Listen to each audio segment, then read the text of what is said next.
I sat down to write this sermon on March 8th, International Women's Day. While social media was replete with celebrating the stories of amazing women and their accomplishments, I was grappling with how to present the tragic stories of some of these women from the Bible, who I believe more accurately represent the majority of women today throughout history and throughout the world. Now, I need to confess that reading and rereading the Bible stories of what Dr. Tribble calls the texts of terror has been overwhelming, agitating, and anguishing for me. It was challenging to read the details of oppression, degradation, abuse, and even murder. And on top of that, it was impossible for me not to think of the women who I knew in my own life who had suffered in similar ways. And then I found it difficult to not direct my anger at the men in my life and in my own patriarchal culture. You too will likely find it challenging to hear these stories, and that's okay. That's normal. There is no humane way to hear these stories without emotionally and psychologically experiencing horror, anger, and even despair. Yet I invite you to courageously sit with the swirl of emotions, to face the horror of human atrocities, and to bear witness and give voice to the women from the Bible who have too often been left behind in the background of sermons or theological debates. All scripture is God-breathed, inspired by His Spirit, and instead of sugarcoating or even hiding these stories, God chose for them to be told, written down, and retold from generation to generation.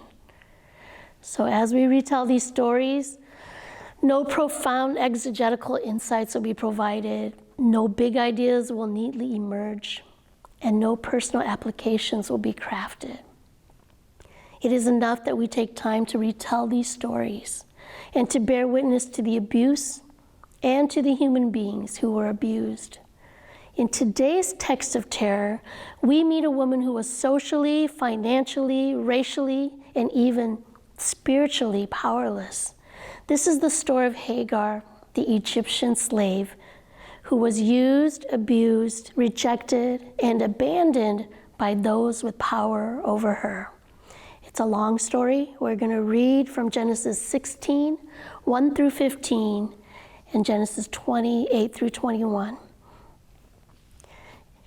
Now Sarai, Abram's wife, had borne him no children, but she had an Egyptian slave named Hagar.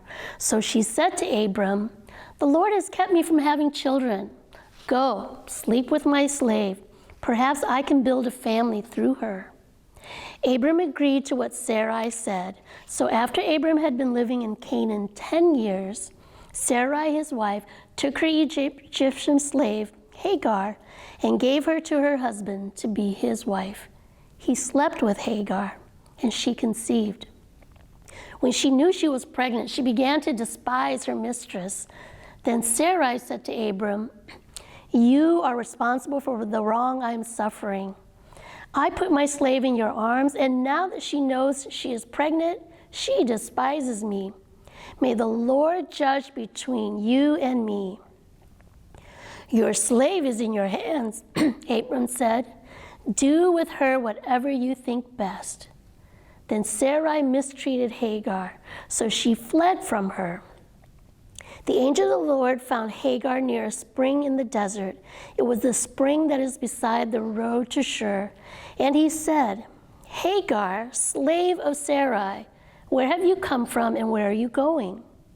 "I'm running away from my mistress Sarai," she answered. Then the angel of the Lord told her, "Go back to your mistress and submit to her." The angel added, "I will increase your descendants so much that they will be too numerous to count." The angel of the Lord also said to her, "You are now pregnant, and you will give birth to a son. You shall name him Ishmael, for the Lord has heard of your misery. He will be a wild donkey of a man. His hand will be against everyone, and everyone's hand against him, and he will live in hostility toward all his brothers. So she gave this name to the Lord, who spoke to her, "You are the God who sees me." For she said, "I have now seen the one who sees me." That is why the well was called Ber Lahai Roi. It is still there between Kadesh and Bered. So Hagar bore Abram a son, and Abram gave the name Ishmael to the son she had born. Abram was 86 years old when Hagar bore him Ishmael. 13 long years go by before we hear about Hagar again. By then, things have changed for her mistress, Sarai. God changed her name to Sarah, which means mother of nations, and he has opened her womb, so when she was 90 years old, Sarah gave birth to a son whom God names Isaac. And Abram's name has also been changed by God to Abraham, which means father of many. Let's pick up reading from Genesis 20, verse 8 through 21. The child grew and was weaned, and on the day Isaac was weaned, Abraham held a great feast. But Sarah saw that the son whom Hagar, the Egyptian, had borne to Abraham was mocking. And she said to Abraham, "Get rid of that slave woman and her son, for that woman's son will never share in the inheritance with my son Isaac." The matter distressed Abraham greatly because it concerned his son. But God said to him, "Do not be so distressed about the boy and your slave woman. Listen to whatever Sarah tells you, because it is through Isaac that your offspring will be reckoned. I will make the son of the slave into a nation also, because he is your offspring." Early the next morning, Abraham took some food and a skin of water and gave them to Hagar. He set them on her shoulders and then sent her off with the boy. She went on her way and wandered in the desert of Beersheba. When the water in the skin was gone, she put the boy under one of the bushes. Then she went off and sat down about a bow shot away, for she thought, "I cannot watch the boy die." And as she sat there, she began to sob. God heard the boy crying, and the angel of God called to Hagar from heaven and said to her, "What is the matter, Hagar? Do not be afraid. God has heard the boy crying as he lies there. Lift the boy up and take him by the hand, for I will make him into a great nation." Then God opened her eyes, and she saw a well of water. So she went and filled the skin with water and gave the boy a drink. God was with the boy as he grew up. He lived in the desert and became an archer. While he was living in the desert of Paran, his mother got a wife for him from Egypt. Hagar, who was referred to only as my slave by Sarah and as your slave by Abraham, was only called by her name by the narrator and by the angel of God. In these 2 chapters, her status as a slave is reiterated 9 times, whether to remind us of her low status or to point out her powerlessness in the interactions is up for debate. Even when the narrator and the angel of God referred to Hagar, they also used her title of slave. Now, social psychologist Geert Hofstede has coined the term power distance to measure the extent that people in a society accept the unequal hierarchical distribution of power. In a high power distance culture, there is great inequality and difference in power among people, and everyone accepts this inequality. In addition, the powerless agree to not comment upon or disagree with those who have power.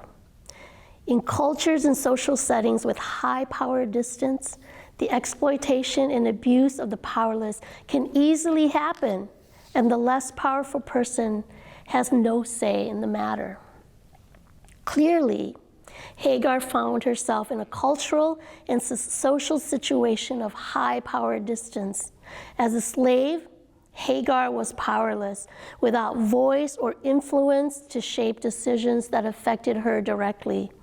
And this fact can be disturbing to us modern hearers.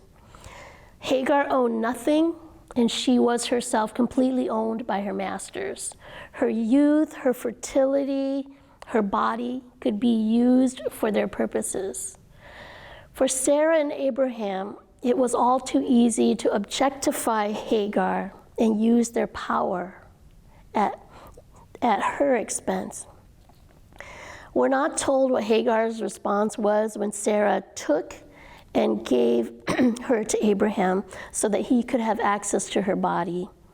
We are not told what Hagar thought about the culturally accepted practice that whatever child she bore would count as Sarah's accomplishment of securing the continuation of Abraham's lineage. It seemed she had no choice. So the slave of Sarah became the sex slave of Sarah's husband. Unfortunately for Hagar, Abraham did not come to care for her as his wife. He continued to refer to her as a slave.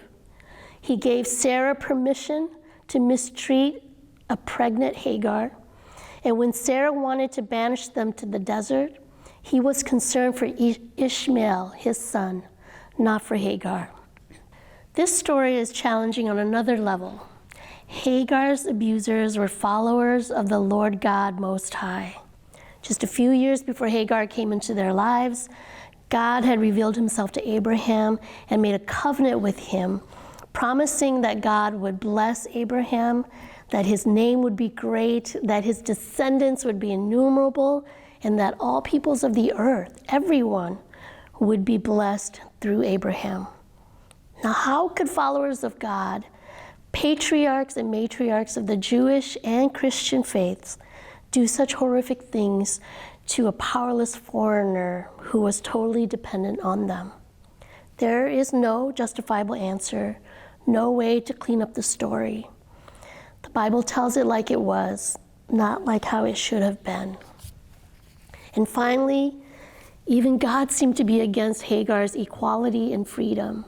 When she ran away because of Sarah's mistreatment of her, the angel of God told her to go back to Sarah and to submit to her. But he did promise that she would become the mother of innumerable descendants, similar to the covenant that God had made with Abraham. And through her son's name, Ishmael, God revealed that she was not forgotten or forsaken, but instead had been heard by God.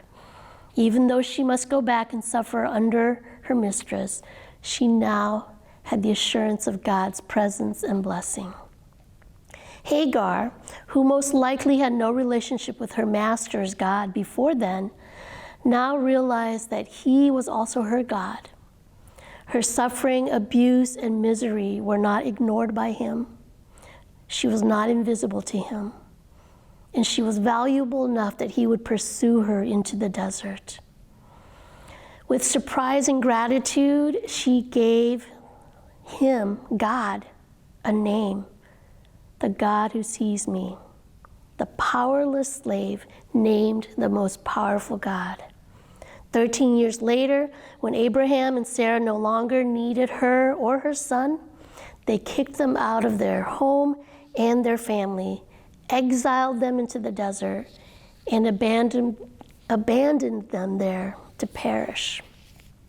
Again, it seemed that God was on the side of her abusers, telling Abraham to follow Sarah's instructions to banish them. And once again, Hagar could do nothing other than obey those who had power over her. So there they were, Hagar and Ishmael, lost in the desert, hungry and thirsty and on the point of death.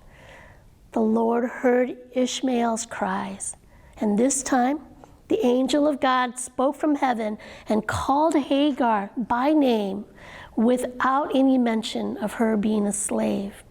The promise to establish Ishmael's greatness and increase the number of his descendants was renewed. and the Lord provided life-giving water for her and her son. They survived and made their home in the desert, where they were finally free from the oppression and the abuse of their masters and family. 4,000 years later, Hagar's story still echoes in the lives of many women and men who experience powerlessness in the face of those who would oppress them without mercy, exploit their services and their bodies, and even abandon them to destruction. Hagar's story is not so alien to us. We see the degradation of the image of God in how foreigners, people of lower social and economic classes, and non-majority folks are not given equal rights or opportunities. We see it in the abuse of power in relationships and marriages, where one person does not have the permission or ability to say no to sex or to having more children. We see it in the use of God's words and promises to justify abuse. We see it in the violation of trust when spouses and children are left behind without protection or support. And we see it in the objectification of human beings when we lust after them on screen, in print, or in our imaginations. My hope is that the telling of Hagar's story has brought her to our remembrance and has created space for and has given voice to the numerous men and women who have experienced similar experiences of being used, abused, and abandoned.